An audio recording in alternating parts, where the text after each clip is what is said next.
Hey there, everybody. Welcome to week three, module three. It is Monday. It is late in the day for me. It's 4:33. It has been kind of a hectic day, just because the snow caused my daughter's school to be canceled, which, good for her. She got a good old-fashioned snow day, no virtual school, anything like that. But of course, there was still a lot of virtual work to be done, and that's both the benefit and the um, kind of the double-edged sword, to use a figurative image, um, of being able to complete our work online, but also always being able to complete our work online, assuming we have power. And I hope that you all have power and are warm wherever you are. What I want to do in this Module 3 overview video is, of course, just highlight quickly the core assignments this week.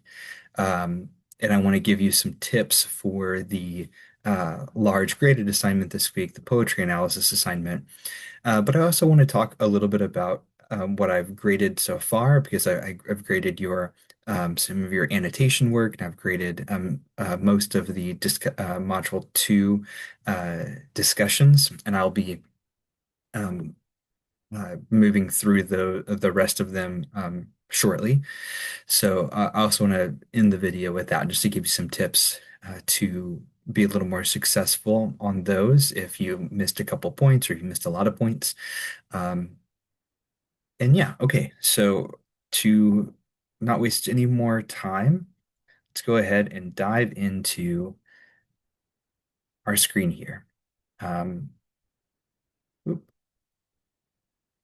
There we go. So this is the student view. So this is what you would see. And you can see here we've got a tight little grouping for module three, ancient poetry and fables. So for me, a person with a poetry background, this is one of my favorite modules because we get to dive into um, a lot of poetry that that isn't of the epic poem variety. So in the past few weeks, especially with something like Gilgamesh, we're reading these big epic poems effectively, that span dozens and dozens, hundreds of pages for some of these. And this week we'll look at some shorter poems, things that are a little more closely connected to what we might think of as poems whenever we imagine what poems are. So you can see here that the learning objectives are going to be asking us to apply literary theory, think about fables and poetry, working on our annotation skills some more, working on some cultural pieces, various literary analysis, applying different lenses to the way we look at different poems, and so on. And lenses there, thinking like historical lens, let's try to analyze a poem, thinking about what was happening during that time. The estimated time here for us, shows the time that you might want to give yourself this week. For me, I always think that these estimates are a little generous, but so long as you're carving out 6 hours, you're going to be able to get a majority of this done. And then some weeks it might take you longer, some weeks it might take you less time, but carve at least 6 hours out for yourself, and then don't be surprised when or if it takes longer.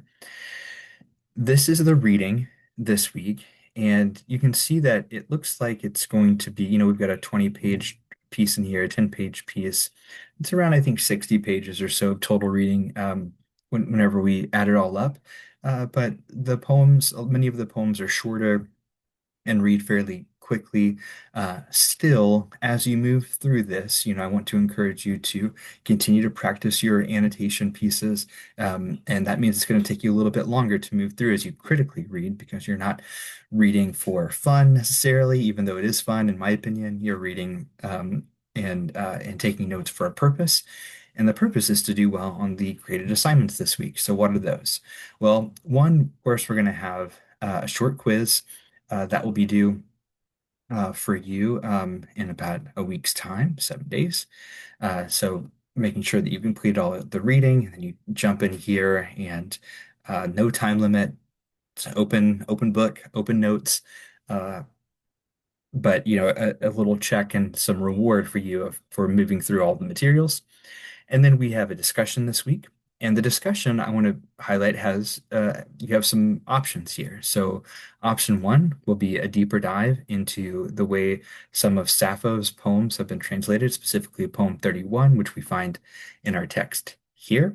Um, and investigating that a little bit more, or you can talk more about a fable. Maybe you want to investigate and think about one of Aesop's fables a little bit more, for example, and answer these questions. So this is due by the end of the day, Thursday. So whenever we look at the learning materials here, I want to encourage you to prioritize the Sappho pieces and then also our fable pieces, okay, down here. So if you have limited time early in the week, put your attention there because that will directly tie in with your discussion post. And then by the end of the week, uh, or next Monday, we have a poetry analysis assignment. And so this is our weightier graded assignment this week.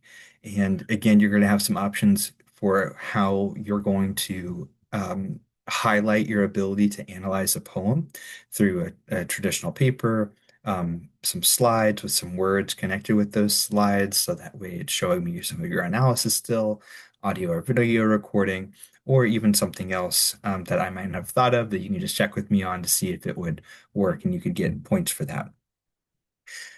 There is the rubric down here. This is always going to show you how I'm grading it, right? This pops up for me as I read through your work and I score it based on, the answer to these questions. Did the student focus on one poem and demonstrate an understanding?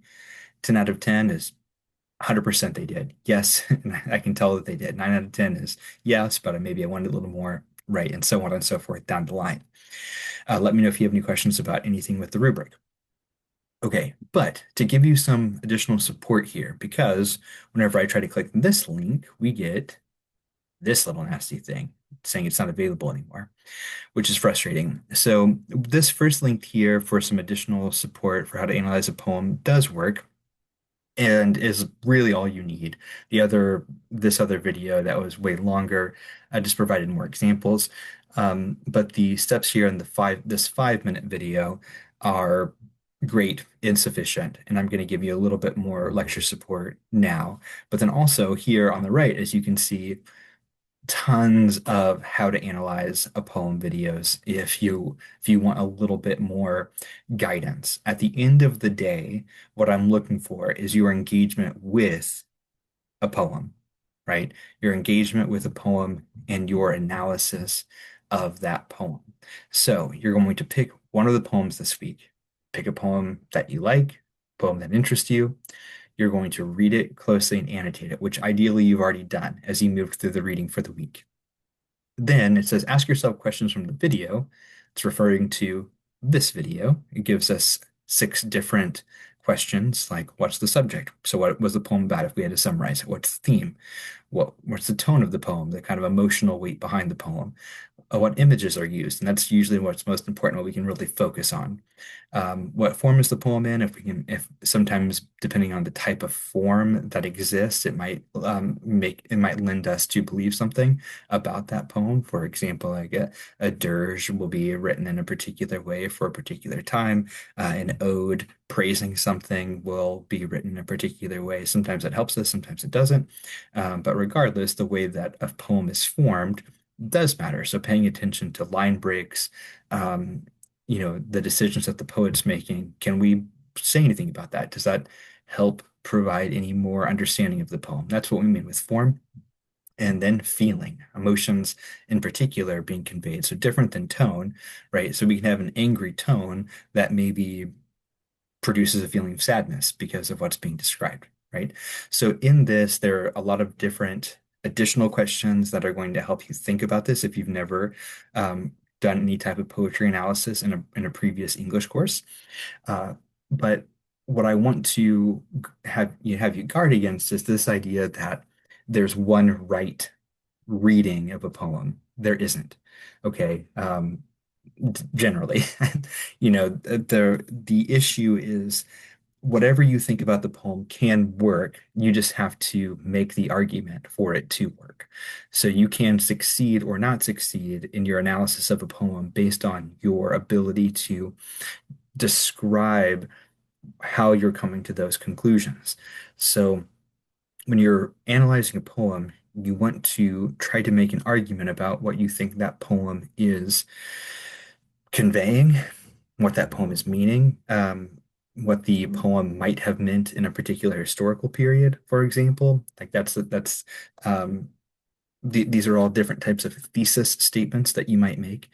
Uh, but your thesis, that is your 1 to 2 sentence claim about what the poem is, what the poem does, what the poem might mean, um, that just gets to be supported with what you find from the poem itself and the way that you're trying to then argue for that in paragraph form, moving down the page if you're writing a typical what will be, roughly 1 page or so double-spaced essay, 1.5 pages or so, where you're pulling in those items from the poem to help you.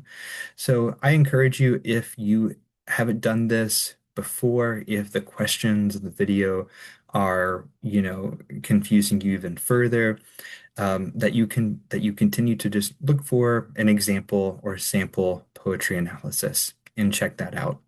Um, and that's going to help provide a model for you if you want to follow that.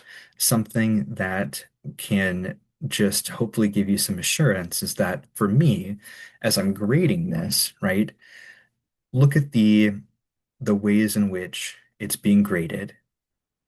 So are you showing me that you understand the poem? You understand what happens in the poem, right? Make specific connections. Your ability to pull in particular lines, to highlight particular elements of the poem, to bring in some of the cultural or historical elements that existed around the poem. That's how you're earning points here. Critical analysis, 15 points here. How well did the student demonstrate an analysis, going beyond the surface and critically examine the poem?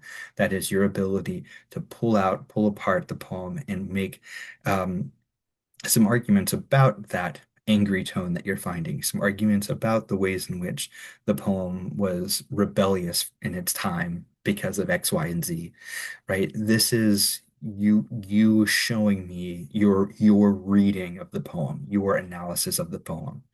And then organization and citations. Hey, is it all fitting together well? Are you showing care as a more formalized piece of writing?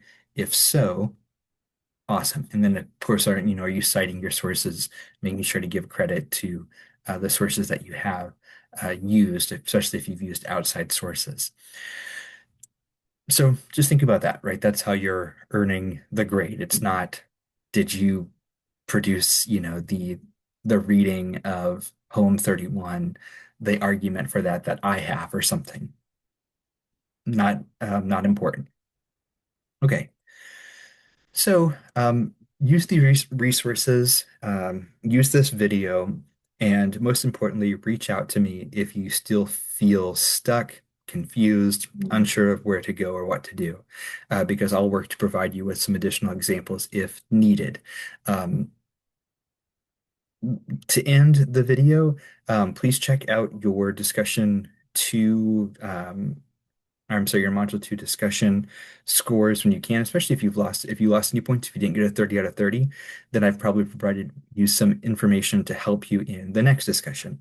And ultimately, I just want to make sure that you earn as many points as you can and that we learn, from each other about what to expect and where we're going. So just let me know if you have any questions about that, or any of the grades you've received so far this term. And then beyond that, stay warm. Um, I hope you don't have to go too many places, and I hope you have a great week. Check back in with you later.